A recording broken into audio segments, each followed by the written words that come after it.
Tips memilih tepung yang tepat untuk kue.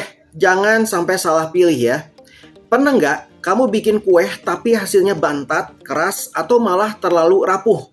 Padahal resepnya udah diikutin mentah-mentah. Nah, bisa jadi masalahnya tuh bukan di resep, tapi di tepung yang kamu pilih.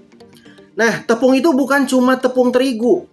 Masing-masing jenis punya karakteristik dan kegunaan yang berbeda. Salah pilih tepung, tekstur dan rasa kuenya bisa melenceng jauh dari yang kamu bayangkan. Nah, sekarang saya akan bahas satu persatu cara memilih tepung yang tepat untuk kue. Biar hasilnya lembut, mengembang sempurna, dan pastinya enak. Nah, yang pertama, kenali dulu jenis tepung terigu. Protein adalah kunci ya. Tepung terigu dibedakan berdasarkan kandungan proteinnya. Ini sangat berpengaruh ke struktur dan tekstur kue. Tepung terigu protein tinggi, 12-14%. Tepung terigu jenis ini cocok untuk roti, donat, dan bakpao. Kenapa? Kandungan gluten yang tinggi bikin adonan elastis dan kuat. Pas untuk adonan yang butuh mengembang tinggi. Contoh mereknya ya, Cakra Kembar Kompas.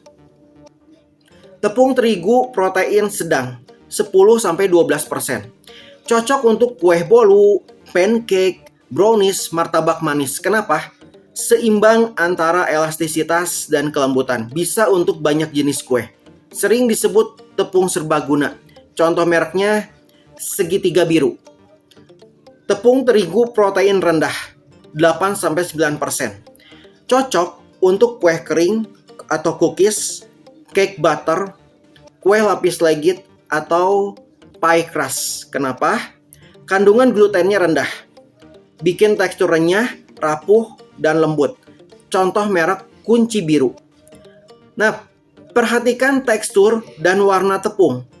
Halus atau kasar. Tepung kue biasanya lebih halus dibanding tepung roti. Pegang dan rasakan. Warna putih cerah.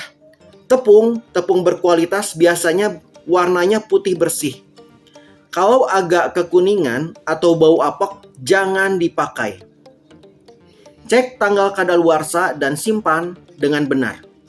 Tepung yang sudah lama disimpan bisa lembab atau bau tengik. Simpan di wadah kedap udara dan tempat yang sejuk supaya tidak terkontaminasi.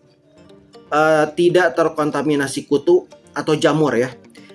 Jangan tertukar dengan tepung lain. Beberapa tepung mirip terigu, tapi beda fungsi. Tepung tapioka dari singkong cocok untuk cilok atau pempek. Tepung beras untuk kue tradisional seperti klepon atau kue lapis. Maizena, tepung jagung sebagai pengental kuah atau campuran biar bikin kue lebih lumer. Tepung ketan untuk onde-onde atau mochi, lengket dan kenyal. Kalau bikin kue modern, tepung yang dimaksud dalam resep biasanya adalah terigu. Pastikan cocok dengan jenis kue yang ingin dibuat ya. Nah, ini tips cepat ya. Panduan singkat jenis kue dengan jenis tepungnya. Jenis kue, roti, donat, gunakan tepung protein tinggi. Cake, bolu, muffin, gunakan protein sedang. Kue kering atau pie, gunakan terigu jenis protein rendah. Lapis legit, campuran protein rendah ditambah maizena. Kesimpulannya, memilih tepung itu bukan soal ada tepung atau enggak di rumah ya, tapi soal mengerti kebutuhan adonan kue yang kamu bikin. Protein tinggi bikin struktur kuat, protein rendah bikin lembut dan rapuh. Dengan memilih tepung yang tepat, kamu nggak cuma bikin kue, kamu mengendalikan hasil akhirnya.